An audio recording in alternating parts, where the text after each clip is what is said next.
Yes, sir. Yes, sir. Episode 4 is here, man. Rims and Ropes, welcome back. Let's get straight to it, man. Hey, hold on, let me change something. That's a little better. Hey, man, welcome back to episode 4. Welcome to episode 4 of Rims and Ropes. I'm David. Let's get straight to it. Last time I was here, it was the trade deadline. It was like right before the trade deadline, and I said some things, right? I said, I already addressed the Kyrie Irving thing, but we're going to get to that. Kevin Durant, they're going to build around Kevin Durant, right? They're not going to trade him. They're going to give him the team he wants because they're going to get built like the 2018 Nets right before him and Kyrie got there, when they were really fun to watch, they were really competitive, and they had a lot of good pieces. Well, boy, was I wrong, huh? Kevin Durant has been traded to the Phoenix Suns. I'm sure we've all seen the trade. We've seen all the trades, so I don't want to spend too much time on the trade deadline. I do want to give my quick thoughts on it. Man, that boy's soft, man. That's all I want to say is that boy's soft. He can't thug it out. He got himself another big three. Another big three, huh? First team all injured. That's all I'm gonna say about the Suns. Their first team all injured. Not too worried about them. I'm more so concerned about the Dallas Mavericks in the West over the Nuggets, of course. And maybe those are the only two teams right now, to me, that makes any sense as far as like a deep playoff run. Now, the Nuggets don't have the experience, but at least Dallas have two guys that are legit. We all know Luka's legit. We know Kyrie has the experience, and he's really legit when it comes to a playoff run. He hasn't had a good playoff run since 2016, but once he's on, we'll save that a little bit. Coming out of the trade deadline, though, I think the two teams that probably had the best trade deadline experience were the Nuggets and the Clippers. Let me just double check that. I know the Clippers for sure.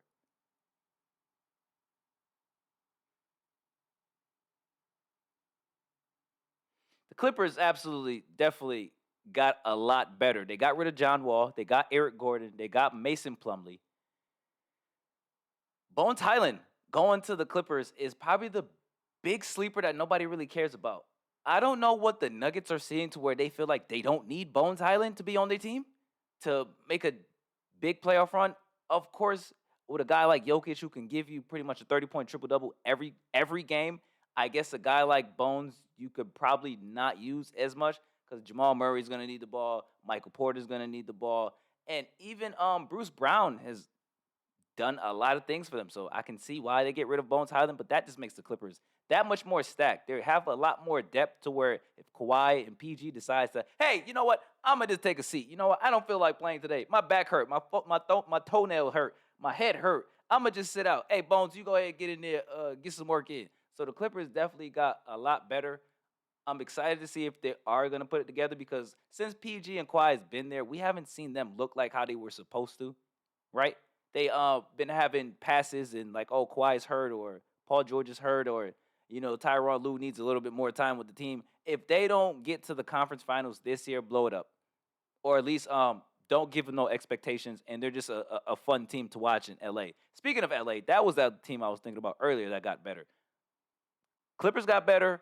Lakers got better because they got off of Russ. They got some other pieces in there. You can go ahead and read the details. Like I said, I don't want to spend too much time here because I'm going to move on in a little bit. Clippers got better. Lakers got better. And I guess Phoenix got better. It seems like everybody's running away from the East, man. And with that, I'm going to go ahead and change on to the next topic. Everybody's running away from the East. Are they like, does it seem like this everybody's running away from Boston? Like, are people scared of Boston? Now, I went to this game yesterday. Today is Monday, February 13th, when I'm recording this. Tatum had a very bad game against the Memphis Grizzlies, and they still won. Like Tatum doesn't even have to play great anymore. Derek White had a great game. Sam Hauser was cooking. Even Mike Muscala, who's played the last two games for them, coming in, shooting threes, looking like he doesn't really need to know the offense like that. Just sit in the corner and wait for the ball, pop the three. You know what I'm saying? Celtics look really scary. Grant Williams had a decent game. Al Horford came up clutch in the fourth quarter for them. It looks like the Celtics are going to win the championship this year. Now, of course, I'm a Tatum fan. I have a little bit of biasness to it, but I can also take my biasness out of the equation and just know that any given night, these guys can, they can have 5, 6 people coming onto the court, and giving you 10 to 15 points. Every time Derek White gets over 15, 20 points a game, they win. They had no Marcus Smart, had no Jaylen Brown, and they still are getting it done. Now, of course, the Grizzlies haven't looked the same since the whole I'm good in the West. I ain't worried about them. I'm only worried about the Celtics. Celtics kick your ass, and Tatum didn't even play great. 2 o'clock game, tribute game for Bill Russell, all that didn't matter. Get him out of here. Not sold on the Grizzlies anymore. I honestly think he spoke too soon. Now, of course, March is coming up. That's usually the month everybody starts to ramp it up for real, for real. So there's more time. But speaking of not believing in them, I do have some sort of believingness in the Mavs after watching Luka and Kyrie debut together Saturday against the Kings. It was a really exciting game. I watched the entire game front to back as good as I can. And from what I saw, they look legit. They have good ball movement. Now, Luka's not gonna dominate the ball as much anymore because now they can just, he could come off the ball and Kyrie could, up court the ball. And I was noticing even Josh Green was up courting the ball. I've seen Hardaway up court the ball. So just getting the ball out of Luka's hands a lot more is gonna make their offense that much better. Now they still run a bunch of high pick and roll, but with the ball movement is gonna make the offense look a little bit more polished. Now defensively, I still have to watch a couple more games. I'll probably watch their game tonight to see if if their defense is somewhat decent. But back to the Kings and Mavericks games, just looking at the box score, Luka and Kyrie both take 20, 21 shots. They both have 28, 27. Josh Green took 12 shots, really efficient, shot 8 for 12, 62% from 3. And like I said, Kyrie and Luka both shot over 50%, which is really good for them. And just looking at the team, JaVale McGee is going to start to get more burn because they have to be better defensively now that they have Kyrie. So now expect for JaVale McGee to play at least 12 minutes a game.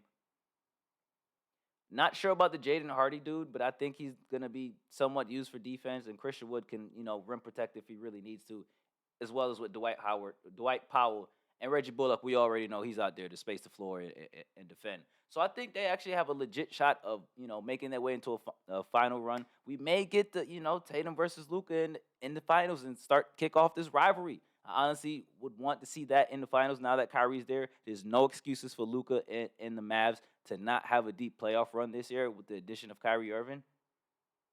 And I'm gonna leave it like that. I'm gonna go over to the rope side of the podcast. So SmackDown, we had Jey Uso make his return as they had a tag team match against Ricochet and Braun Strowman. And I wasn't surprised that Jey Uso came and, did the match with Jimmy because, of course, that's his brother. He's always going to ride for his brother. He had no real issues with Jimmy. They did have a segment earlier in the show with Paul, I think, kicking off the show, and Sammy, they had a promo battle and all that. And, of course, Sammy wants to, take the title off of Roman and all that good stuff. But throughout the show, you've seen multiple instances of it looks like the bloodline is going to break up. They had a segment after the match, with Jay leaving the arena, and you see him and Sammy actually have a interaction, and of course, there's gonna be no tension at first, which like I said in the last episode, I still think Jay is gonna be the reason why Sammy loses that match and why Roman's gonna retain to kickstart the whole Usos versus Kevin Owens and Sami Zayn match for WrestleMania. So Jay basically, gets thanked by Sammy for, what he did and not, helping whoop his ass at the Royal Rumble. And he acknowledges Jay, which is, with this whole entire bloodline story, everything is all about acknowledgement, right? We got to acknowledge our tribal chief as the greatest of all time, which I do. Make sure you guys do that as well. The whole bloodline story started with Jay having to acknowledge Roman as the tribal chief. And now we have Sammy here acknowledging Jay basically as his tribal chief, right? Without saying it. So I think that's really good storytelling. But moving off of the Jey Uso thing, I'm happy that he's back. I still think we have basically 5 days or so until Elimination Chamber. Let's see what happens tonight on Raw, and I'll give my thoughts right before the pay-per-view. SmackDown as a whole, though, was pretty mid. Didn't really like the show that much Could have been a lot more other things that could have happened, but of course, it's a filler show. You don't have your top champion there. The IC was basically the main event, the qualifying match. And speaking of that match, I didn't watch it at all. Felt like I didn't need to watch it. I honestly thought Karrion Kross was gonna win, but Madcap Moss got the win. And of course, he's just gonna get fed to Gunther to continue the reign and all that. Not sure if this match is gonna be at Elimination Chamber or is it gonna be on a random SmackDown in maybe a couple weeks or so. But I'm starting to believe that Karrion Kross is not really going to get the push that we all thought he was going to get when Triple H first took over the creative. I I'm starting to think he's getting a little stale. Now he has a feud with Rey Mysterio, which of course he's going to win.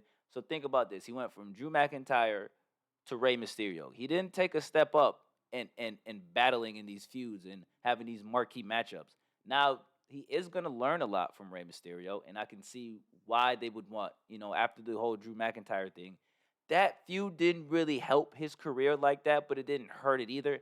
And I think him learning from Rey Mysterio can probably give him a little bit of tidbits to kind of be able to be more of a professional and work the cameras and be able to get the crowd involved because he has a decent move set. He has a great presentation. I like his theme. I like his entrance. I like Scarlett being on the ring with him and, basically giving him that trance or whatever. It's always good when you have a good manager or valet or whatever to kind of add some, to the character or whatever. But I honestly think that Karrion Kross, if he does not deliver in this Rey Mysterio feud, I'm starting to believe he's gonna be where the Viking Raiders are, to where it's like, yeah, we could give you guys a push, but it's like you guys aren't really connecting with the audience like that. Like he doesn't really get booed, he doesn't get cheered. Scarlett doesn't really get booed or get cheered. They're just there. So I honestly don't know what the next move will be for Karrion Kross. Maybe write him off of TV for a little bit and try to find ways to change up his gimmick, which I still don't know what his gimmick is. I know he's supposed to be like a dark character. It was all about time and like things like that, but I haven't seen him use the whatever the sand watch or whatever that thing is called. I haven't seen him use that much. But hopefully they can save his career because I do think he has a chance to be a good mid card guy. I'm not sure about being a top guy yet. Maybe another feud after Rey Mysterio, like I don't know, something with the New Day or something. Maybe that can help him. But with that being said, man, I'm gonna keep another episode short. I appreciate y'all watching Rims and Ropes. If y'all got any ideas or any topics y'all want to talk about, feel free to drop a comment in the video. Feel free to drop something on my TikTok or my Twitter, man. Yo, DGSJ _ on Twitter. I'll see y'all in the next clip. I'm out of here.